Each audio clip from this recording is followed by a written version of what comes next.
Fala Bugrino, fala Bugrina, sejam bem-vindos ao Bom Dia Guarani 29. Hoje é sexta-feira, mais um sextou aqui no Bom Dia Guarani.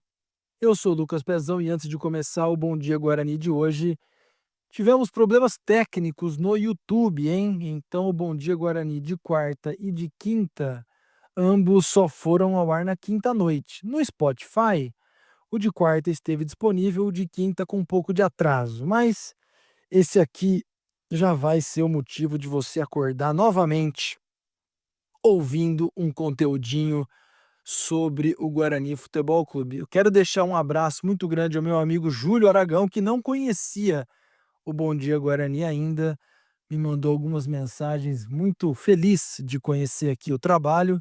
Odeia a palavra conteúdo, mas diz que vai tá junto com a gente aqui em todos os programas. Já avisei, é só de segunda a sexta, então amanhã sábado e depois de amanhã domingo não tem.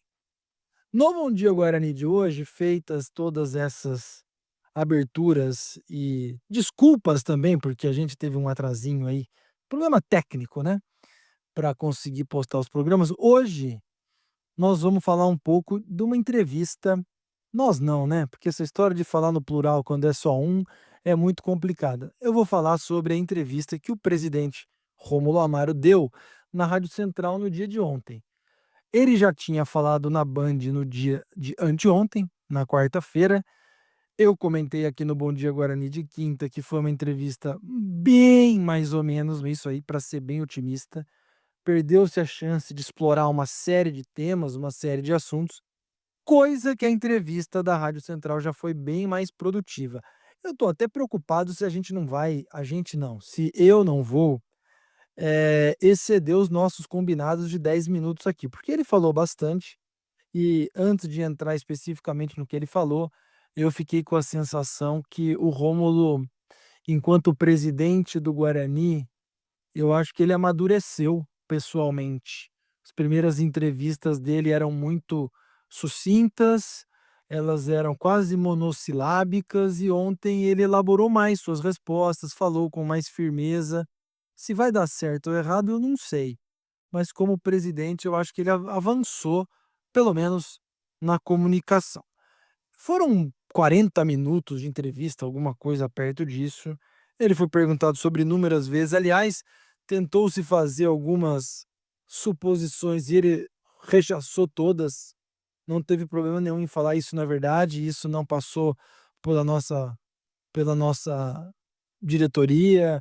Esse é um assunto que a gente não sabe do que se trata. Então, tentou também, inclusive, colocar um pouco de panos quentes nas fumaças, nas tentativas de fumaças ou nas suposições pouco embasadas.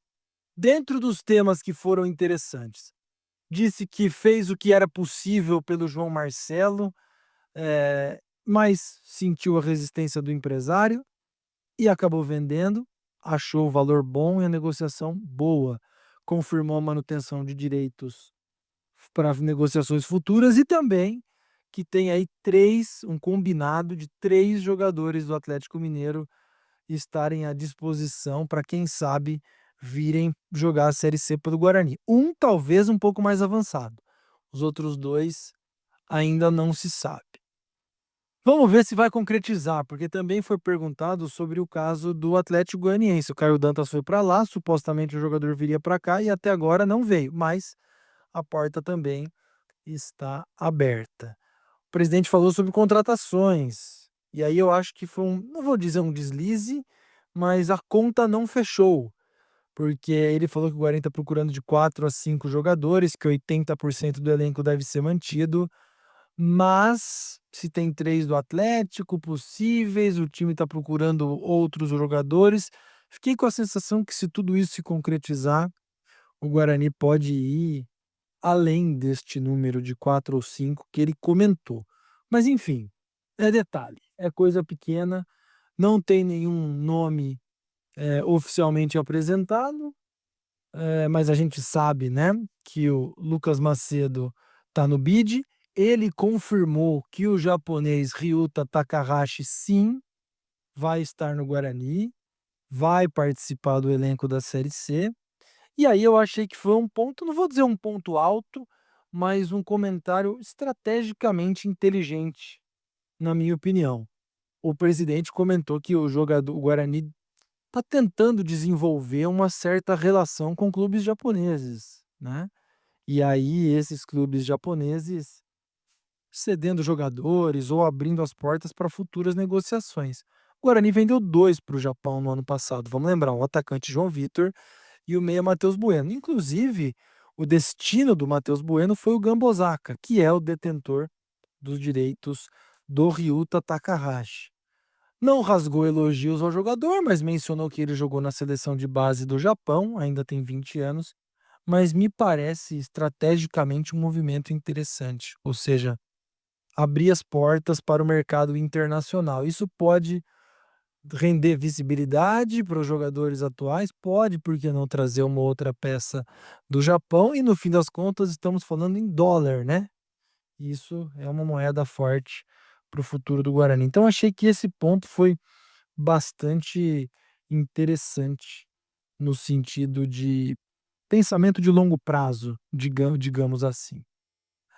O Ryuto Takahashi vem praticamente sem custos para o Guarani, o que também é uma boa notícia. Outra coisa que ele negou, eh, foi a possível aquisição dos direitos econômicos do atacante João Vitor junto ao Nova Iguaçu.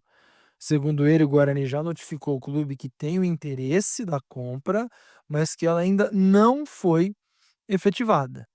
Então, pelo que ele comentou, sem dar muitos detalhes, me parece que o negócio deve sim sair, mas ele ainda não saiu de maneira oficial. Eu sei que o Guarani tem uma crise de credibilidade na sua comunicação muito grande, mas a gente não pode desprezar a palavra do presidente do clube. Se alguma coisa relacionada a esses tópicos não se concretizar no futuro, aí a gente pode dizer que o presidente não falou o que deve, mentiu, não vou falar mentiu, mas ele não contou as coisas como de fato aconteceram. Então, eu não vou entrar ainda nessa crítica à credibilidade da informação, vou me basear na palavra oficial do clube e torcer para que as coisas se desenvolvam bem para o Guarani. A palavra oficial do clube também, e isso ele disse na entrevista na Bandeirantes e repetiu na Central, foi que sim, financeiramente o Guarani teve muitas dificuldades no ano passado, mas que com muita batalha, com muito suor, está com os vencimentos em dia. E aí nós vamos saber quem está falando a verdade. O jornalista Lucas Rossafa comentou que o Guarani tem atrasos nos direitos de imagem, tanto do ano passado como desse ano. O presidente disse que não. Eu estou me baseando na palavra oficial do clube. E aí a gente vê como os próximos meses vão contar se essa história é verdade ou mentira. Enfim, foi uma entrevista mais esclarecedora, uma entrevista um pouco mais detalhada do que o que aconteceu na noite de anteontem, né? Eh, Falou em pré-temporada para a Série C. Também comentou a história das torcidas organizadas estarem nas cabeceiras, né, que isso realmente prejudica o clima, o ambiente do estádio. Segundo ele, não tem como, mudar essa decisão, porque ela foi tomada, decidida pela Polícia Militar. Então o único órgão ou esfera, digamos assim, que tem chance de, fazer algum tipo de mudança é a Polícia Militar. Se ela não mudar, as torcidas ficam atrás do gol. Eu acho que o Guarani tem que brigar mais.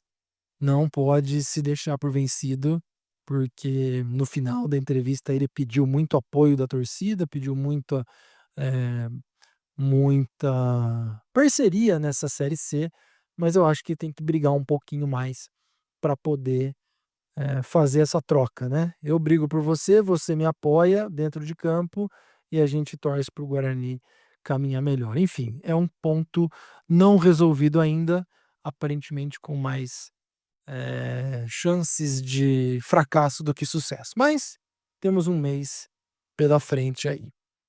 Fechou? Do que eu me lembro, do que eu anotei, foram esses os temas. Espero que tenha ajudado aí no esclarecimento de você no Bom Dia Guarani. Boa sexta, que você tenha um bom começo de fim de semana. Aproveite com a família, sem nunca esquecer que na vitória ou na derrota, hoje sempre Guarani.